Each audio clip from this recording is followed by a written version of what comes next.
Hello beautiful internet family, Dan here from DansTube.TV, and today I've got a really fun comparison between DJI's latest smartphone gimbal, the Osmo Mobile 5, with its funky little extension rod, and the previous edition, which is the Osmo Mobile 4 SE.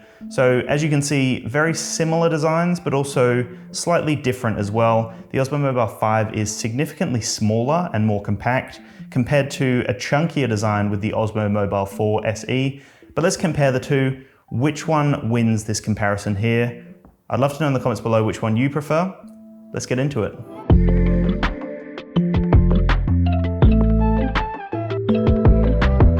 If you're new around these parts, then you can expect brutally honest tech reviews on the channel. And I've made it my mission to empower tech enthusiasts to unlock their creative potential with technology. And there are a lot of people out there that own a phone. Maybe you don't own a camera, you don't own like a mirrorless or a DSLR camera.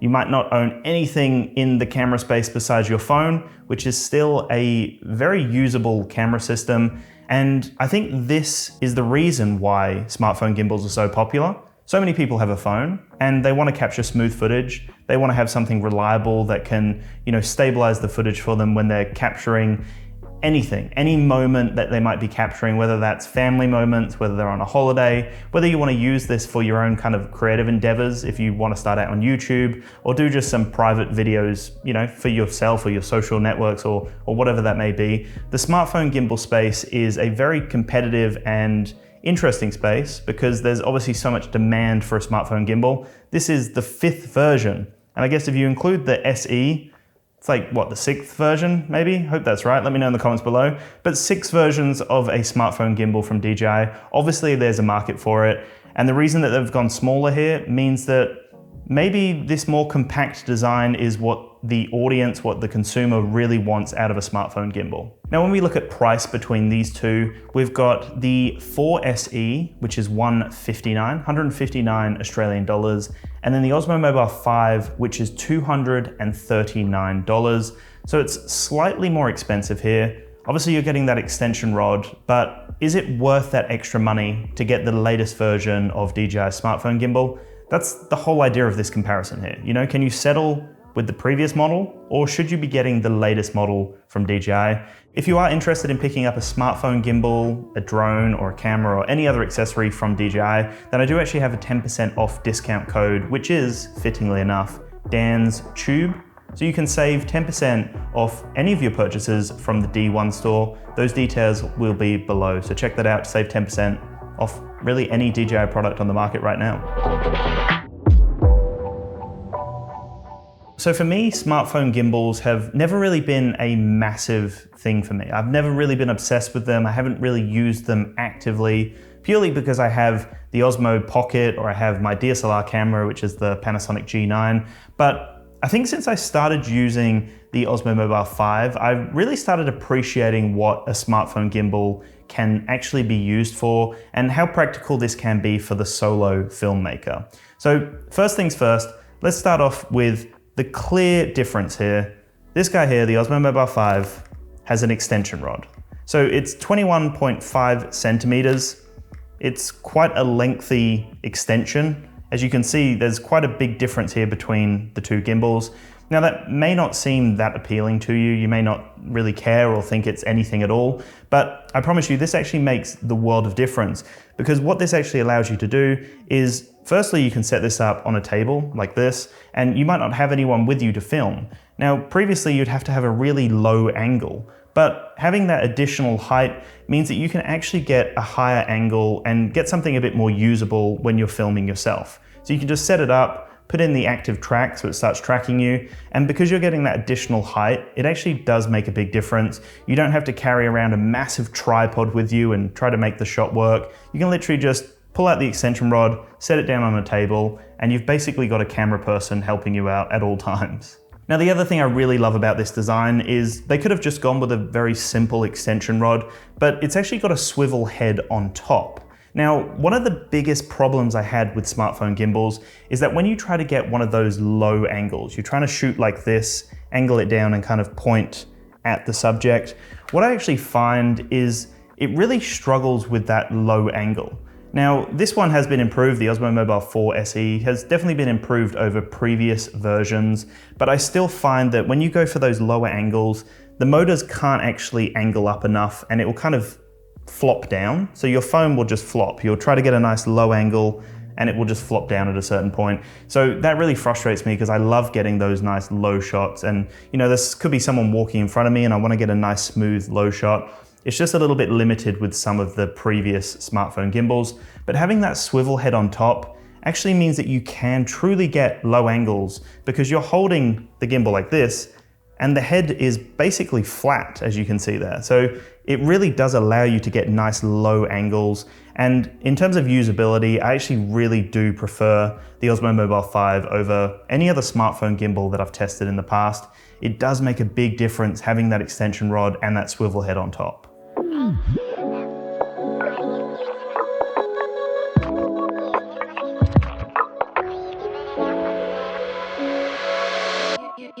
In terms of the button layouts and the actual handle and how that feels in your hand, I was actually pleasantly surprised because I thought that, you know, this previous larger grip would work a lot better for someone who had a larger hand, and I was worried that this small little handle wouldn't work too well for me and I would get overusing it. But amazingly enough, when you actually counterbalance it, so when you angle the head down and you have your phone on top, it really isn't much heavier or any more awkward to use. I actually find it very, very easy to use. I have no issues with the Osmo Mobile 5. Now, it is definitely not as comfortable, I want to say, as the larger grip, purely because I do have a larger hand. I think for people out there who have small hands, it would be fine regardless of which one you go for. But for me, I definitely do slightly prefer the larger handle here.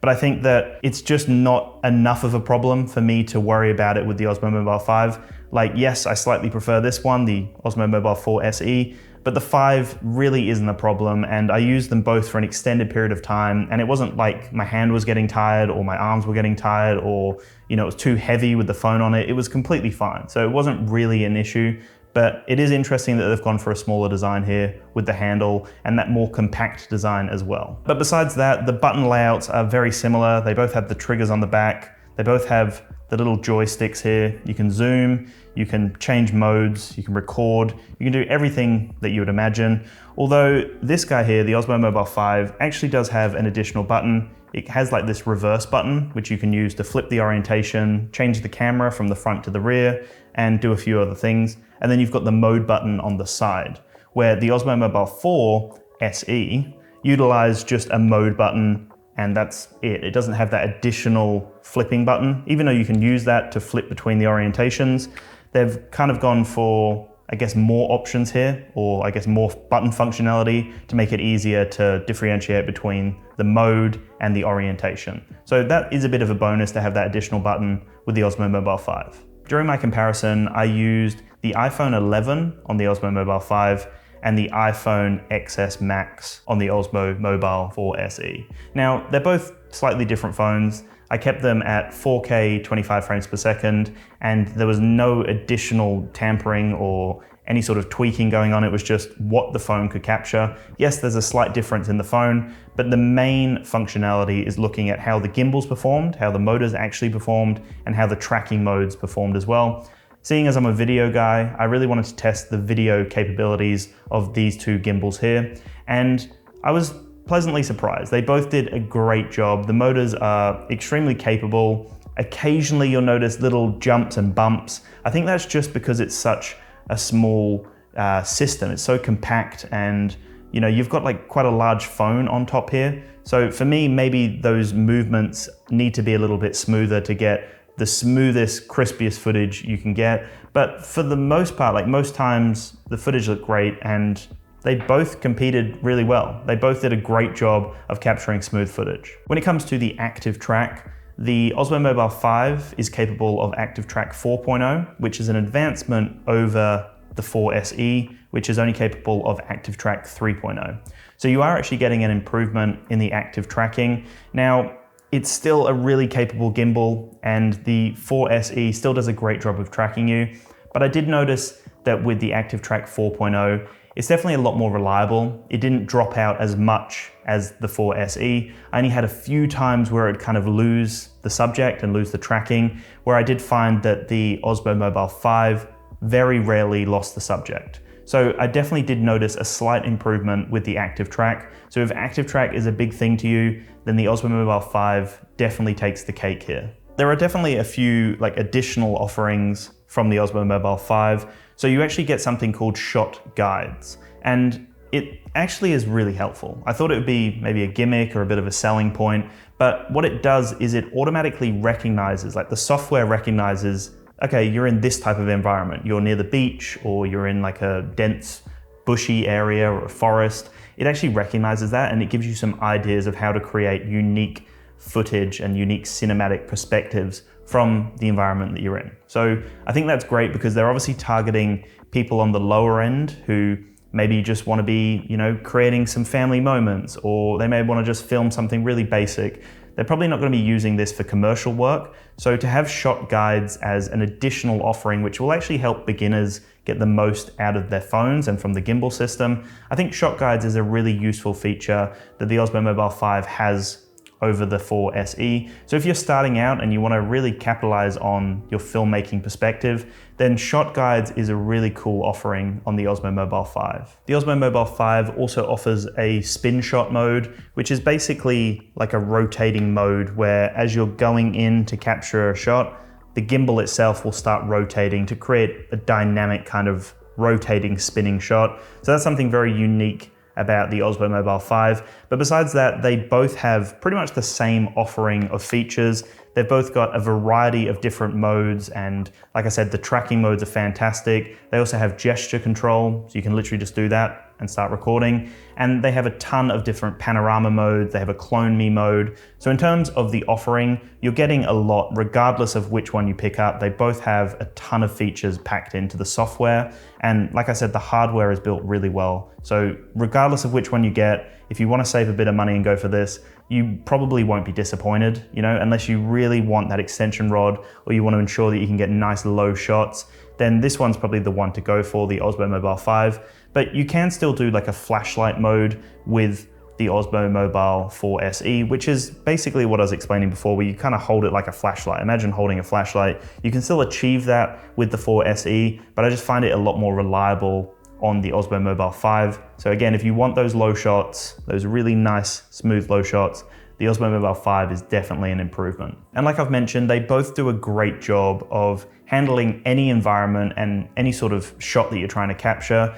I think they're really reliable in terms of just the technology that has gone into the motor system. So it's a 3-axis gimbal, meaning that it accounts for all different movements.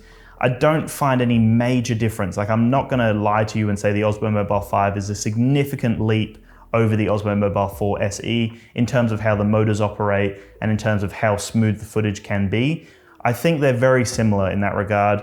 The ActiveTrack is obviously better on this guy, but yeah, it's not a major leap. I occasionally still do find that if you move too fast or if it's a little too bumpy, you still do get some of those movements. And I think for the most part, it's fine. There's no major issue. It's still a smooth shot and you can still make it work. And even if you're gonna edit it in post, you can then put a bit of stabilization on top of that to make it even smoother. But just out of the box, filming with both of these, they do a great job. I had no major issues. Occasionally, like I said, you might get a little bit of that awkward movement. I did find that on one day when I was filming with the Osmo Mobile 5, it was quite windy. And I think, that wind on my phone and it being a little bit top heavy, occasionally you'll notice these kind of jumpy movements. And you can replicate that with the 4 SE as well. You occasionally do get that with smartphone gimbals. I've just found that it's not the most stable experience. Compared to high-end gimbals or even the Osmo Pocket, I do find that these guys do struggle occasionally in certain environments. But outside of that, outside of those little rare occasions, they both do a great job. If you're really intentional with your movements, go with that nice ninja walk, that nice slow ninja walk, then you're gonna be able to capture smooth footage out of either one of these smartphone gimbals here. So personally, I think you're gonna be happy with whatever gimbal you get. If you've got a smartphone and you wanna capture some more dynamic footage and you wanna get more out of your smartphone's camera, then either one of these gimbals is gonna make you a very happy person. I think the Osmo Mobile 5, if you wanna spend a little bit more money, is definitely worth the money. That compact design, that additional button, the extension rod with the swivel head, and also ActiveTrack 4.0, it definitely does make a big difference. I think it is a nice improvement here. Like I said earlier on in the video, it's not like a major advancement, but that extension rod has actually been a joy to use, and it's more useful than you would think. So I think the Osmo Mobile 5 has definitely won it for me in this comparison. They're both very close and they both have great offerings. If you do find yourself thinking that the handle might be too small on this, then the 4 SE does have a larger handle that's a little bit more ergonomic and a little bit more comfortable for people with larger hands. So if that's a major selling point for you, then check out the 4 SE. But anyway, I'd love to know in the comments below, which gimbal won in your eyes, the 5 or the 4 SE? Anyway, thank you so much for watching, and I'll see you in the next one. Peace.